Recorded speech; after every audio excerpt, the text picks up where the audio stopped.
ഈശ്വംസിഹായിക്ക് സ്തുതിയായിരിക്കട്ടെ. വിശുദ്ധ മത്തായി അറിയിച്ച സുവിശേഷം 18-ാം അധ്യായം 20-ാം വാക്യം. 2-3 പേർ എന്റെ നാമത്തിൽ ഒരുമിച്ച് കൂടുന്നിടത്ത് അവരുടെ മധ്യേ ഞാനുണ്ട്. ഈശോ ഉറപ്പ് നൽകുന്ന ഒരു കാര്യമാണ്. നമ്മൾ പ്രാർത്ഥിക്കുമ്പോൾ നമ്മുടെ കൂടെ ദൈവമുണ്ട് എന്നുള്ള ഒരു ഉറപ്പ്. പക്ഷേ എങ്ങനെയാണ് പ്രാർത്ഥിക്കേണ്ടത്? 2-3 പേർ എന്റെ നാമത്തിൽ ഒരുമിച്ച് കൂടണം.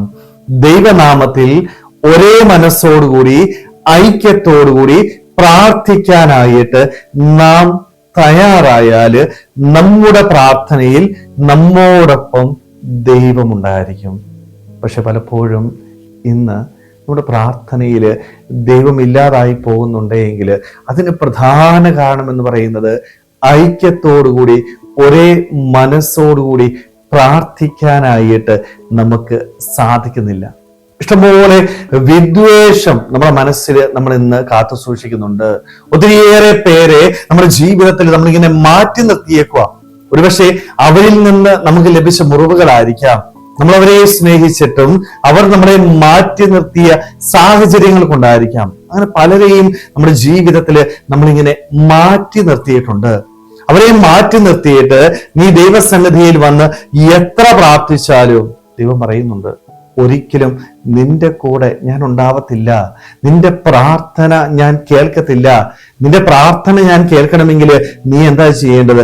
ഒരേ മനസ്സോടെ ഐക്യത്തോടെ പ്രാർത്ഥിക്കാനായിട്ട് തയ്യാറാവണം. സ്നേഹമുള്ളവരെ, നമ്മളൊക്കെ ഇന്ന് ആത്മശോധന ചെയ്യേണ്ടത് നമ്മുടെ ഉള്ളില് ആരോടെങ്കിലും വിദ്വേഷമുണ്ടോ? ഞാൻ ആരെയെങ്കിലും മാറ്റി നിർത്തിയിട്ടുണ്ടോ?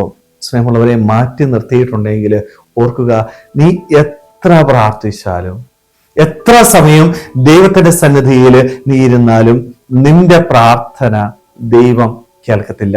നിന്നെ ദൈവം മാറ്റി നിർത്തും. കാരണം നീ നിന്റെ ജീവിതത്തില് മറ്റുള്ളവരെ മാറ്റി നിർത്തിയേക്കുകയാ. സ്നേഹമുള്ളവരെ, ആരോടും വിദ്വേഷം മനസ്സിൽ വെച്ചു പുലർത്താതെ എല്ലാവരെയും സ്നേഹിച്ചാൽ മാത്രമേ നമ്മുടെ ജീവിതത്തില് നമ്മൾ പ്രാർത്ഥിക്കുമ്പോൾ അവിടെ ദൈവം ഉണ്ടായിരിക്കുകയുള്ളൂ. നമ്മുടെ പ്രാർത്ഥനയ്ക്ക് അവൻ ഉത്തരം നൽകുകയുള്ളൂ. പക്ഷേ നമുക്കൊക്കെ ഇന്നെല്ലാവരെയും സ്നേഹിക്കാനായിട്ട് സാധിക്കുന്നില്ല. നമുക്കൊരു മാതൃക എന്ന് പറയുന്നത് ആരാണ്? നമ്മുടെ ഈശോയാ കേട്ടോ.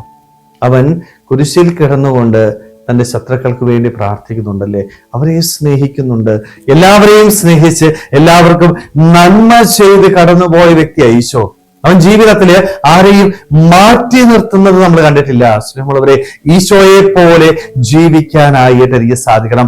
എല്ലാവരെയും സ്നേഹിച്ചിട്ട് ഞാൻ പ്രാർത്ഥിക്കുമ്പോഴാണ് ആ പ്രാർത്ഥന ദൈവത്തിന്റെ മുൻപില് സ്വീകരിക്കപ്പെടുക. അതുകൊണ്ട് ഇന്ന് ദൈവസന്നിധിയിലായിരുന്നുകൊണ്ട് നമുക്ക് ആരോടെങ്കിലും വിദ്വേഷമുണ്ടെങ്കിൽ അവരോട് ക്ഷമിക്കുവാനായിട്ട് പൂർണ്ണമായിട്ട് ക്ഷമിച്ച് എല്ലാവരെയും സ്നേഹിച്ച് ഈശോയെ പോലെ എല്ലാവർക്കും നന്മ ചെയ്ത് ഈ ഭൂമിയില് സന്തോഷത്തില് സമാധാനത്തിൽ ജീവിക്കുവാനായിട്ട് നമ്മൾ ഓരോരുത്തർക്കും ആത്മാർത്ഥമായിട്ട് ആഗ്രഹിക്കുമ്പോൾ ശ്രമിക്കാം. ദൈവം നമ്മളെല്ലാവരെയും സമൃദ്ധമായിട്ട് അനുഗ്രഹിക്കട്ടെ. ആമേൻ.